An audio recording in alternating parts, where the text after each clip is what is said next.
And American manufacturers took advantage of that to drill, baby, drill, improve and increase, like tremendously increase domestic oil production. The problem is they're still capitalists. So, of course, with that increase, they just continue pummeling exports because they're making more money that way. Holy, that is so crazy. Going camping with my hogfather this weekend, there's no doubt in my mind that he's going to bring up politics. How do I adequately counter the Trump energy independence argument? We already have energy independence, and that was basically fucking completed under the Obama reign. So whenever these fucking guys talk about energy independence, they don't know what the fuck they're talking about. That's number one. Number two, energy independence doesn't actually mean that we have real energy independence. What do I mean by this? Great example of this is the OPEC Plus cartel that kept up the supply of oil relatively low in an effort to keep prices high under the Biden administration. So to counter that, the Biden administration went to the American domestic oil producers and said, you need to fucking make up for this gap. The oil producers literally turned around and very publicly, openly stated on television, we do not care about your demands. We only care about our bottom line. I have a fiduciary responsibility to protect my shareholders. I will not be increasing oil supply in order to keep up with the fucking demand. Okay. In order to adjust prices for the American manufacturers. That should have been the first moment where the Brandon regime turned around and said, okay, great, DPA time. Okay, that's great. I love that. We're nationalizing our extraction industries. They'll never do that, of course. It doesn't fucking matter. Shale has a high production cost to OPEC can cook American producers by keeping oil prices low. No, we're talking about keeping oil prices high. In moments where oil prices are kept high by OPEC Plus, which they did do, right? They did that. It also played a role in the inflation crisis that Americans were experiencing. Love you, but your oil and gas knowledge is so off. The OPEC cuts were negotiated by Trump in 2020. Our domestic production has done nothing but go up. No, it's not necessarily about our domestic production. It's where that domestic production goes. That's the problem. Our domestic production has gone up. The issue is, where do you give that domestic production? If you're still selling to the international marketplace instead of selling it to, instead of producing it and selling it and keeping it within American boundaries, you can greatly adjust the oil prices no matter what OPEC does. Am I wrong? U.S. oil giants that take advantage of massive subsidies in order to keep their profits as high as possible, literally continuously export instead of keeping domestic oil production internally in an effort to adjust when OPEC decides to fucking lower the supply of oil. If you lower the supply of oil and demand is going up, obviously prices are going to fucking stay super high. In order to make up for that lack of supply necessary to keep prices low at the point of consumers, like when you're going to the fucking gas station, you have to either ramp up supply of oil domestically, which they have, right? And not allow certain exports to occur. That is completely unacceptable. It's beyond question. Like that will never happen. As prices go up, exports go up as well. OPEC's surprise output hike offers Biden break on gas prices. Move may reduce gasoline prices as Americans head to polls. Biden has taken unique ownership over prices at the pump.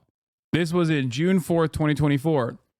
U.S. President Joe Biden may have just received a timely election boost from an unlikely source. OPEC Plus's decision on Sunday to put more oil in the global market potentially keeps a lid on gasoline prices through the end of the year, which could help cool voters' wrath over the cost of the pump. Even though U.S. presidents have little control over oil markets in the short term, their fortunes have often been tied to prices at the pump, with voters not hesitant to punish politicians for expensive fill-ups. And with signs posted prominently at corner stations, the cost of fuel remains one of the most visible inflation indicators. The Biden administration has clearly gotten a big dollop of relief here, said Bob McNally. All output boost in October may keep gasoline prices in check. You are not wrong. There are just a few important details. For example, SPR. The U.S. has no direct role in OPEC, but its relationship with OPEC members, especially Saudi Arabia, can indirectly affect oil prices. Our influence is important. Obviously, if we suddenly decide to support a foreign nation that is threatening Arab nations, that would be a lot harder. No, we do not have control over OPEC, okay? But we have a lot of influence over Saudi Arabia, okay? We have a lot of influence over Saudi Arabia, a tremendous amount of influence.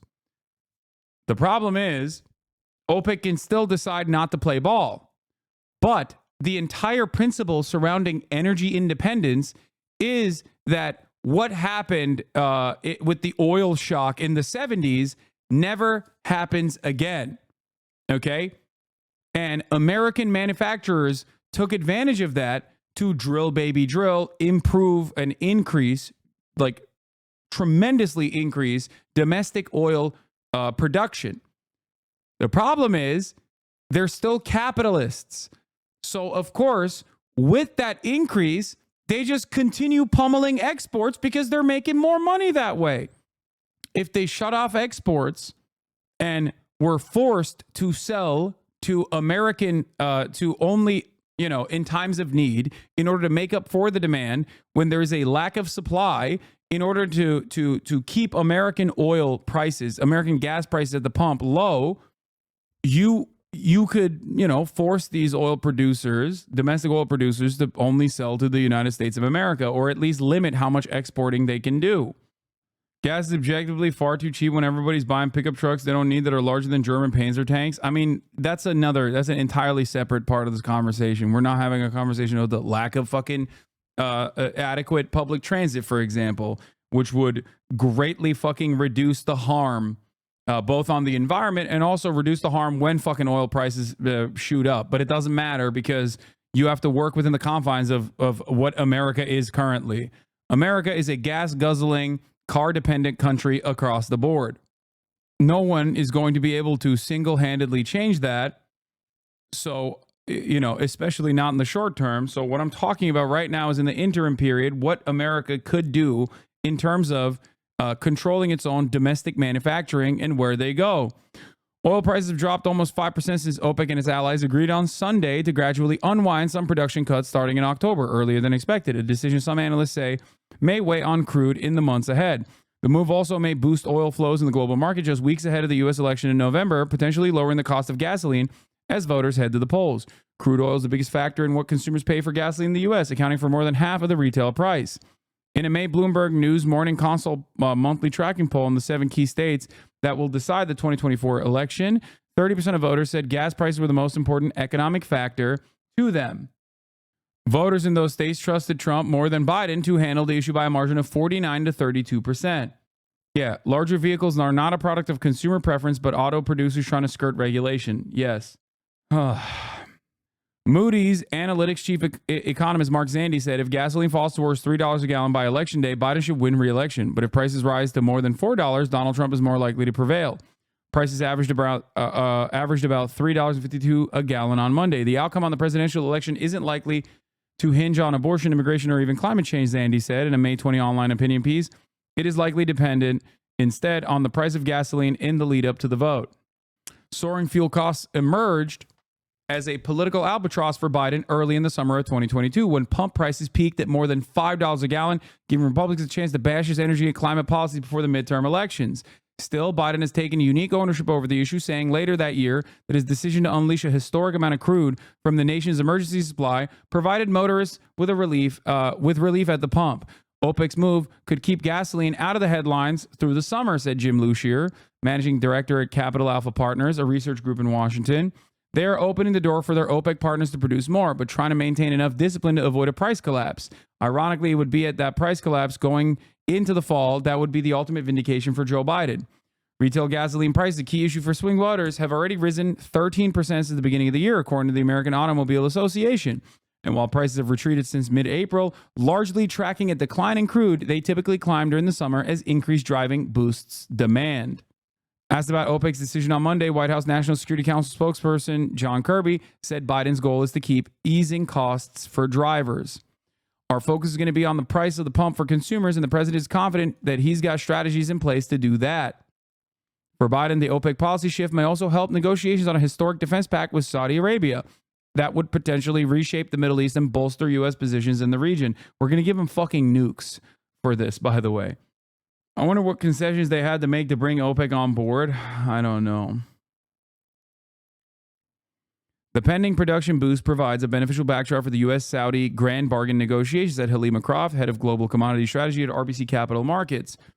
The decision to provide taper forward guidance will likely please officials in Washington who consistently maintain that a moderate oil price will help build congressional support for a deal. The move may also help Biden restock the Strategic Petroleum Reserve at more affordable crude prices. The administration has said it's willing to pay as much as $79.99 a barrel to refill the stockpile. U.S. price is currently more than $6 a barrel below that threshold.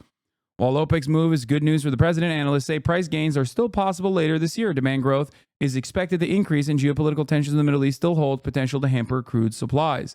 This is the real reason why Joseph Robinette Brandon stopped Israel. Remember, he has no power over Israel, but for some weird reason, Israel did not fucking light Iranian nuclear facilities nor oil refineries on fire as they said they would do after Iran struck 3 targets inside of the Israeli Iron Dome and Arrows 1 through 3 defense and David slingshot boundaries. How did that happen?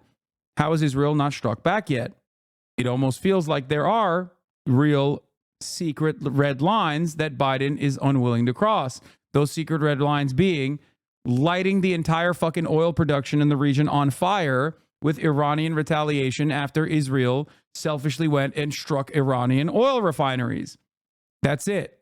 There is a real red line there, and that's why you haven't seen Israel behave this way. Now, Israel's fucking crazy. They might still say, fuck it, YOLO. Who knows? And it does seem as though that is still in play. Wasn't there a leak saying they'd strike back? No, the leak is that America was keeping a close watch on Israel's first strike capabilities, included but not limited to their nuclear arsenal. But ultimately, you have to look at what Israel has done. Israel always consistently and notoriously backs away from extra pressure when Iran strikes them. Like, Biden has emboldened Israel to behave in whatever fucking insane ways that Israel wants to behave. But there are still obviously fucking red lines that they do not want Israel to cross. If left up to Israeli officials, I am certain that they would have struck Iran the first time. They would have struck Iran, not with like a drone strike or whatever, but like directly struck Iranian oil production. This would cause everything to fall apart. Something that you need to be reminded of, I guess. God damn, dude. Holy shit.